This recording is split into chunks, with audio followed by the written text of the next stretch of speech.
All right, greetings. The election is now over, and I must say congratulations to Mr. Everald Warmington on winning a sixth consecutive term as Member of Parliament of Southwestern Catherine. Mr. Warmington, I think you have proven yet again that you are indeed unstoppable. And so I must say, well done on an excellent campaign. And like Alkaline would have said in his hit song, you have the formula. I believe that Mr. Warmington knew that he had this election wrapped up from about 3 o'clock in the afternoon on election day. Why am I saying that? We at Old Harbour Jews were at Barton's Primary School when Mr. Warmington made a brief stop and checked the books with his outdoor agents. And I can clearly see even now that that look that he had on his face said everything to me. It was one of total satisfaction. You know, that trademark smile of his was as bright as the afternoon sun, I can tell you. Right there and then, I believe Mr. Warmington knew he had the election won. Commiserations must also go to Dr. Kurt Waul and the team, and his team also, for putting up a gallant fight. I think Dr. Waul has proven to be a worthy opponent, and I believe that he should take heart from this experience and should be proud of his efforts, even though it ended in defeat.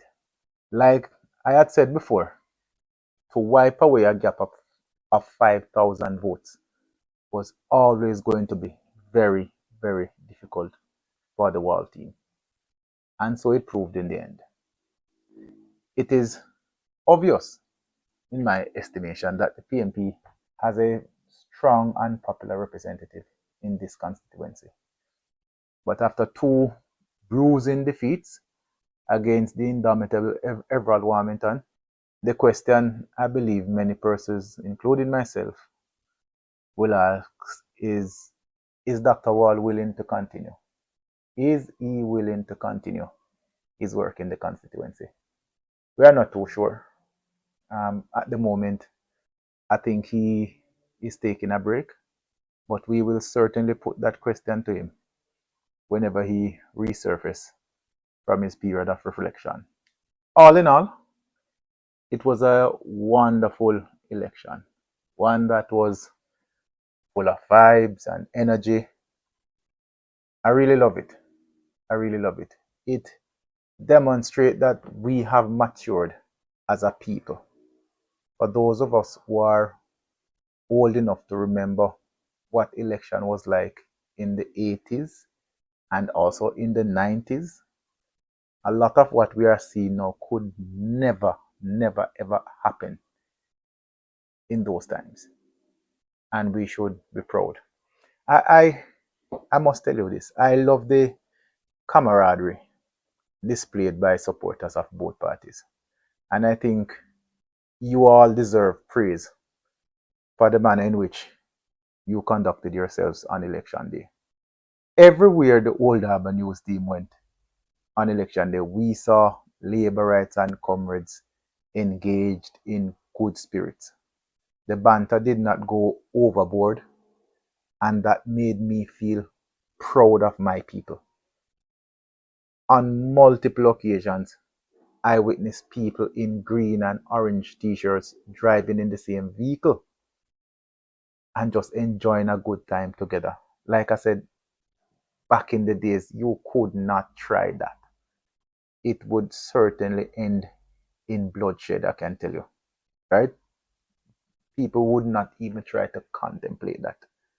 But we have matured as a people, like I said, and I think our democracy is also in good standing. And I want to tell you this, people, do not take where our democracy is at right now for granted. There are many, many people in all over the world who wish they have this level of democracy and maturity. Yeah. So do not take it for granted. And I've, kudos to the comrades and the laborites on election day. For me, also on this matter is the high point for me was when our team visited PD, I think 26 and 27, which was located at the Old Harbour Primary School.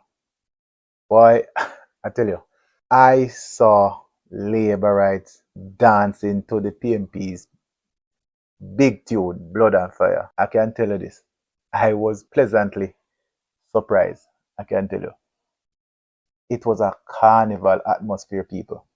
For those who did not see it, it was something to behold. I felt proud. I was oozing with pride seeing my people, even though they support different political parties, having a good time together. You know, I hear the laborites, majority females, all saying how the song sweet. Yeah? And they even outdid the PMP supporters present, They were dancing up a storm while the PMP supporters were, the majority of them, the outdoor agents, they were just sitting down, quietly looking on for the most part. Some you see one and two rocking their heads and stuff like that. But boy, the labor rights ladies, trust me, they dance up a storm, man. They were twerking and jerking and do, you know what it is like when Jamaicans are enjoying themselves. It was something to behold, but I felt proud. And again, I must say to the comrades and the laborites, big up on yourself. You made me feel proud, right? And for those of you who would want to view that video, it is on our channel. So you can just go to our channel and you will be able to view it. Now, back to the affairs of Southwest St. Catherine. Mr. Warmington has been given a new mandate by the people of Southwest St. Catherine. And it is my hope that he will find more time to outline future plans for the constituency, given the rapid development taking place within the Old Harbour region. Old Harbour is classified as the fastest growing town in Jamaica. I think outside of Portmore, Old Harbour would have the most housing developments in the parish.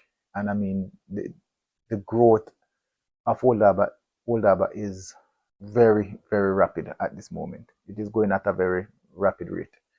And there are many more housing developments on stream, and ground will be broken, I can tell you, very, very soon, right? So we want to hear those plans, right? Hopefully, this is not too much of an ask, as I am certain that Mr. Warmington might feel that he is under no obligation to listen to such requests, as his winning formula, I believe, in trying to read his mind continues to prevail. So he might feel that he's under no obligation to listen to what I'm even saying now. Remember also, Mr. Warmington is not the kind of person who is media savvy. He's not one who willingly, issue a press release or a press advisory or call a special meeting and engage the public about constituency development plans. So maybe I am asking him to go outside of his comfort zone, and he might be not so willing to do so. So we know that, but I would do hope. I am hoping that he will, look to engage constituents more, by using the various community events, community meetings to highlight plans or programs he's pursuing or intend to lobby on our behalf, right? One of the main reasons I am saying this is because too often I hear constituents, particularly those in the middle to upper income bracket, asking what are the current and future plans for the Old Harbour space. because you can't hide the rapid development that is taking place. It is right in front of our eyes. And there are many issues which I intend to do a video on soon. But like I said, I suspect that Mr. Warmington might be not so inclined and may just ignore such concerns because, truth be told, the majority of those who fall within this grouping tend not to vote. Coming out of this election, only 19,192 of the 43,851 registered voters in Southwest St. Catherine cast a ballot on election day.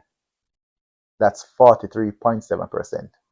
And so I must say this to those who refuse to vote, but uses every minute to spew destructive criticism a lot of the times at our elected officials.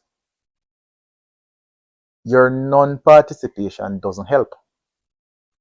Your decision to not participate in other matters of governance at the local level only empower our elected officials to remain unaccountable to the people.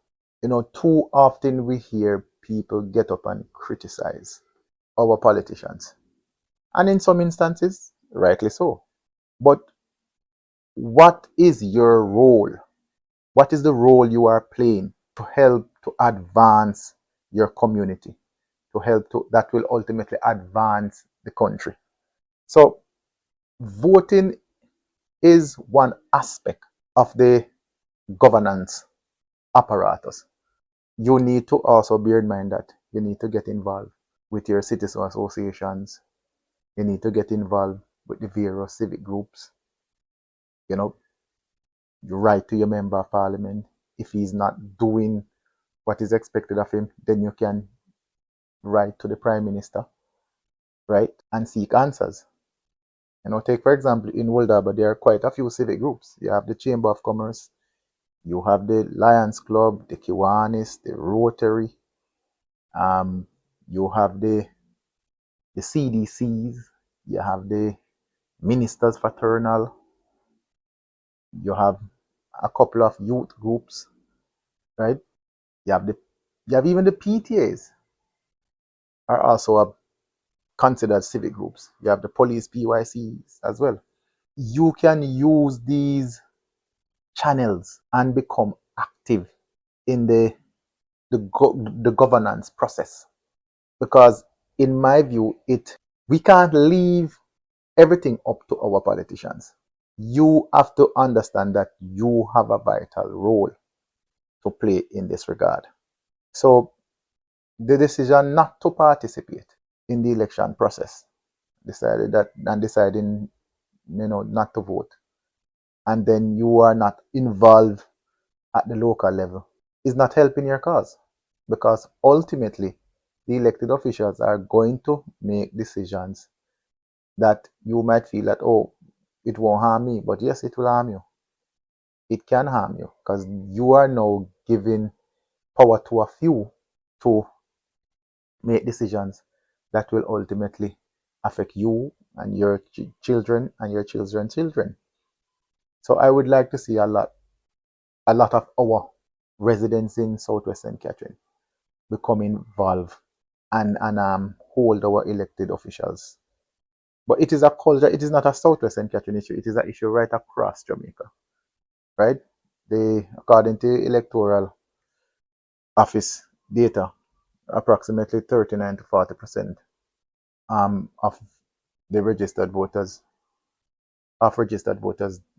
took part in the electoral process on election day. And that's not good. That's not good. That's not good, people. So I will end this commentary with this profound quote, though, by a Greek philosopher, Plato, who once said, and I quote, "One of the penalties of refusing to participate in politics is that you end up being governed by your inferiors." Let me repeat that again. Plato said, and he's making reference, he was speaking to the common man, you and I, that one of the penalties of refusing to participate in politics is that you end up being governed by your inferiors. They said a word to the wise is sufficient. Thanks for listening. Do remember to like, share, subscribe, and leave a comment. See you next time.